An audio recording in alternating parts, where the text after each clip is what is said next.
लेकर बड़ी बैठक दिल्ली में बीजेपी केंद्रीय चुनाव समिति की बड़ी बैठक है। बीजेपी के केंद्रीय चुनाव समिति की बड़ी बैठक, विधानसभा चुनाव की रणनीति पर फोकस और साथ ही बैठक में पीएम मोदी, केंद्रीय गृह मंत्री अमित शाह मौजूद रहने वाले हैं। विधानसभा चुनाव को लेकर रणनीति बनाई जाएगी और साथ ही छत्तीसगढ़ और एमपी को लेकर भी बात की जाएगी। सीएम शिवराज सिंह चौहान, रमन सिंह मौजूद रहने वाले हैं। अरुण साव और केदार कश्यप भी बैठक में मौजूद रहेंगे। तो बीजेपी की आज बड़ी बैठक जो कि दिल्ली में हो रही है, इस बैठक में खुद पीएम मोदी, केंद्रीय गृह मंत्री अमित शाह शिरकत करेंगे और साथ ही तमाम मुद्दों को लेकर इस बैठक में चर्चा की जानी है। बता दें, एमपी और छत्तीसगढ़ में इस साल विधानसभा चुनाव है, जिसको लेकर बीजेपी खासा सक्रिय नजर आ रही है। विधानसभा चुनाव को लेकर रणनीति जो है बैठक में तैयार की जाएगी। तो दिल्ली में बीजेपी केंद्रीय चुनाव समिति की बड़ी बैठक का आयोजन किया गया है।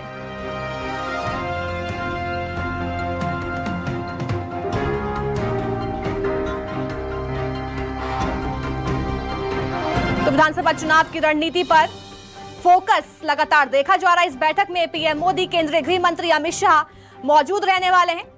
ये बड़ी बैठक हो रही है। विधानसभा चुनाव को लेकर रणनीति इस बैठक में तैयार की जाएगी, क्योंकि एमपी छत्तीसगढ़ में साल के अंत में विधानसभा चुनाव होने हैं, जिस पर खासा फोकस बीजेपी करती हुई इस समय नजर आ रही है, जिसके चलते दिल्ली में बड़ी बैठक का आयोजन किया गया है। बीजेपी की केंद्रीय चुनाव समिति की बड़ी बैठक है। इस बैठक में पीएम मोदी, केंद्रीय गृह मंत्री अमित शाह शिरकत करेंगे। सीएम शिवराज सिंह चौहान, रमन सिंह भी इस बैठक में शिरकत करेंगे।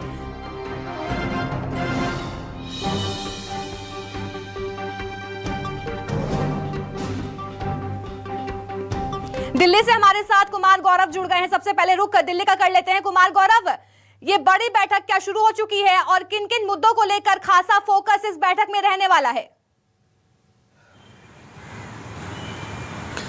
देखिए, बिल्कुल अब से आधे घंटे बाद ये बैठक दिल्ली में बीजेपी का जो मुख्यालय है उसमें शुरू होगा। जैसा कि आपने बताया, प्रधानमंत्री, गृह मंत्री, राष्ट्रीय अध्यक्ष जेपी नड्डा, संगठन महामंत्री बीएल संतोष समेत मध्य प्रदेश और छत्तीसगढ़ के तमाम वरिष्ठ नेता, मुख्यमंत्री सहित मध्य प्रदेश के मुख्यमंत्री भी इस बैठक में शामिल होंगे, सहित तमाम नेता मौजूद रहेंगे। मुख्य तौर पर देखिए, जो केंद्रीय चुनाव समिति की बैठक होती है, जब चुनाव आयोग चुनाव का ऐलान करता है उसके बाद ये बैठक बुलाई जाती है, लेकिन अब इसमें बदलाव देखा गया है। इस बार ही अकस्मात ये बैठक शुक्रवार को तमाम नेताओं को ये मैसेज दिया गया कि दिल्ली में बैठक है और आप सभी को आना है। तो जाहिर सी बात है, मुख्य तौर पे अगर सीईसी की बात करें तो इसमें जब उम्मीदवारों का नाम का चयन जिला स्तर से, प्रदेश स्तर से हो जाता है, दिल्ली आता है और यहाँ पे अंतिम रूप दिया जाता है कि किस सीट से कौन सा उम्मीदवार होगा। लेकिन अब इसमें थोड़ा परिवर्तन देखने को मिला है। आज की जो बैठक है उसमें दोनों राज्यों की चुनावी रणनीति तो बनेगी ही, लेकिन साथ ही चूंकि दोनों क्रूशियल राज्य हैं, आपको बताऊं कि मध्य प्रदेश में लंबे समय से बीजेपी का शासन है। पिछली बार बहुमत से वो थोड़ा पीछे रही थी और छत्तीसगढ़ में मुख्यमंत्री भूपेश बघेल एक मजबूत सरकार चला रहे हैं और वहां कांग्रेस की स्थिति काफी मजबूत है। लिहाजा बीजेपी ने यह बैठक बुलाई है। रणनीति भी बनाई जाएगी दोनों चुनावों की कि मध्य प्रदेश में कैसे सत्ता को रिटेन किया जाए और छत्तीसगढ़ में कैसे कांग्रेस से सत्ता छीनी जाए। लेकिन मुख्य तौर पर जो एक बात निकलकर सामने आ रही है, रणनीति के अलावा सीटों की रणनीति पर ज्यादा चर्चा होनी है। बीजेपी हर विधानसभा या लोकसभा चुनाव में सीटों को 4 कैटेगरी में बांटती है, ए, बी, सी एंड डी। आज की जो बैठक है वो सी एंड डी कैटेगरी की सीटों के लिए है। सी कैटेगरी की सीटें वैसी है, वो सीटें हैं दोनों राज्यों में जो कि कभी बीजेपी जीती है, लेकिन काफी मामूली अंतर रहा है उसके जीतने और जो दूसरा उम्मीदवार सेकेंड नंबर पे आया है उसमें। मध्य प्रदेश में भी यही स्थिति है। डी ऐसी सीटें हैं जहां बीजेपी कभी जीत ही नहीं पाई है। तो जाहिर सी बात है, समय से पहले उन सीटों पे उम्मीदवारों के नाम पे 2 या 3 पैनल में एक सीट पे 2 या 3 उम्मीदवारों का अगर नाम रख लिया जाए, सी और डी ग्रेड की सीटें जहां जीतने की संभावना कम रहती है पार्टी की, और वहां उम्मीदवारों को पहले से मैसेज कन्वे कर दिया जाए कि आप लोग में से बेहतर जो परफॉर्म करेगा उसको ये सीट दी जा सकती है, तो जाहिर तौर पे पार्टी को लगता है कि समय से पहले 4-5 महीना पहले, अगर चुनाव से पहले अगर कार्यकर्ता और नेता लग जाएं तो उन सीटों पे कुछ बेहतर रिजल्ट हो सकता है। तो आज की बैठक वही है। सी और डी ग्रेड की दोनों राज्यों की सीटों पे चर्चा होगी। रणनीति तो बनेगी ही कि कैसे राज्य में रणनीति आगे बढ़ानी है चुनावी, लेकिन सी और डी ग्रेड की सीटों पे उम्मीदवारों के नाम पे चर्चा होगी कि एक सीट पे ये 3 उम्मीदवार हैं, इनमें से जो बेहतर हो उसको आगे टिकट दे सकते हैं। तो 4-5 महीने का वक्त मिलेगा उम्मीदवारों को चुनाव की तैयारियों के लिए, और उसी के लिए आज ही बैठक बुलाई गई है। लगभग 2 घंटे के आसपास का वक्त प्रधानमंत्री ने भी दिया है। 6:30 के आसपास वो आएंगे और 8:30-9 बजे तक वो इस बैठक में बैठेंगे। कुल मिलाकर दोनों राज्यों में धुआंधार प्रचार कैसे किया जाए और कमजोर सीट पे मजबूत स्थिति तक कैसे पहुंची जाए, इन पूरे मुद्दों पे आज चर्चा होगी सीईसी की बैठक में, केंद्रीय चुनाव समिति की बैठक में। जी बिल्कुल, कुमार गौरव जी हमारे साथ बने रहिए। इसी बीच हमारे साथ छत्तीसगढ़ से रेजिडेंट एडिटर आशीष जी हमारे साथ जुड़ गए हैं। आशीष जी, देखिए छत्तीसगढ़ से रमन सिंह जो है इस बड़ी बैठक में पहुंचे हैं, जो कि आधा घंटे बाद शुरू हो जाएगी। पीएम मोदी, केंद्रीय गृह मंत्री अमित शाह, जेपी नड्डा इस बैठक में शिरकत करने वाले हैं। लेकिन खास बात यह भी है कि छत्तीसगढ़ से क्या कुछ मुद्दे जो है बैठक में रखे जाएंगे।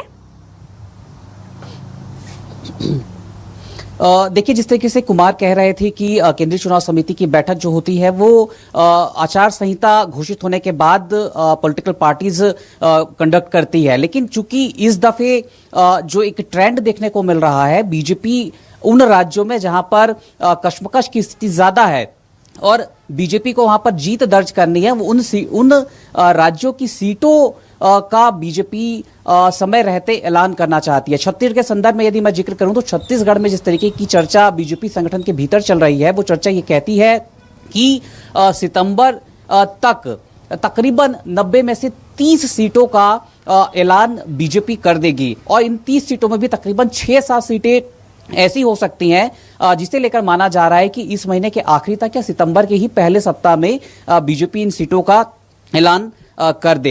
तो एक स्ट्रेटेजी नए तरीके की इस वक्त बीजेपी बनाती हुई नजर आ रही है।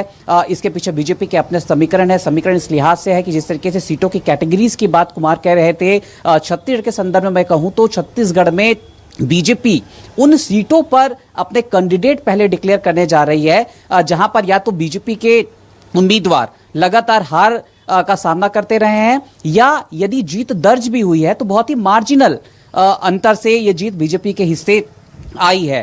तो ये एक कवायद बीजेपी के भीतर शुरू हुई है। आज जो बैठक दिल्ली में होने जा रही है उसमें पूर्व मुख्यमंत्री डॉक्टर रमन सिंह हैं, प्रदेश अध्यक्ष अरुण साव वहां पर पहुंच चुके हैं, क्षेत्रीय संगठन मंत्री अजय जामवाल की मौजूदगी इस बैठक में होगी, संगठन मंत्री पवन साय होंगे और तीनों महामंत्रियों को बुलाया गया। यानी तीनों महामंत्रियों को बुलाने के पीछे का समीकरण यही समझ आता है कि जो इलेक्शन की स्ट्रेटेजी स्टेट लेवल पर बीजेपी संगठन ने बनाई है उसे लेकर प्रारंभिक तौर पर चर्चा तो होगी ही, समीक्षा होगी ही।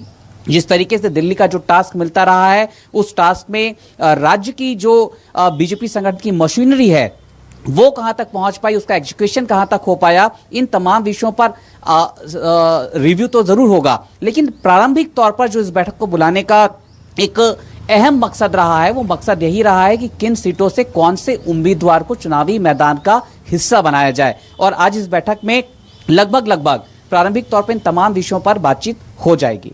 जी बिल्कुल, तमाम ऐसे मुद्दे हैं जिनको लेकर बात करनी है। बहुत बहुत शुक्रिया कुमार गौरव जी और आशीष जी हमें तमाम अपडेट्स देने के लिए। तो आज बड़ी बैठक है, अब से कुछ देर बाद इस बैठक को शुरू किया जाएगा जिसमें खुद पीएम मोदी, जेपी नड्डा और साथ ही केंद्रीय गृह मंत्री अमित शाह शिरकत करने वाले हैं। छत्तीसगढ़ से पूर्व सीएम रमन सिंह पहुंच चुके हैं और साथ ही सीएम शिवराज सिंह चौहान भी इस बैठक में शिरकत करेंगे। बढ़ते आगे बात करते हैं मौसम की, जहां हिमाचल के शिमला में लैंडस्लाइड, हिमाचल में 72 घंटे से लगातार बारिश देखी जा रही है। बाढ़ भूस्खलन से 60 लोगों की मौत हो चुकी है और लगभग 26 लापता बताए जा रहे हैं। लैंडस्लाइड बाढ़ से 7,000 करोड़ का नुकसान भी हुआ है। हिमाचल में बारिश के चलते आज स्कूल कॉलेज बंद कर दिए गए।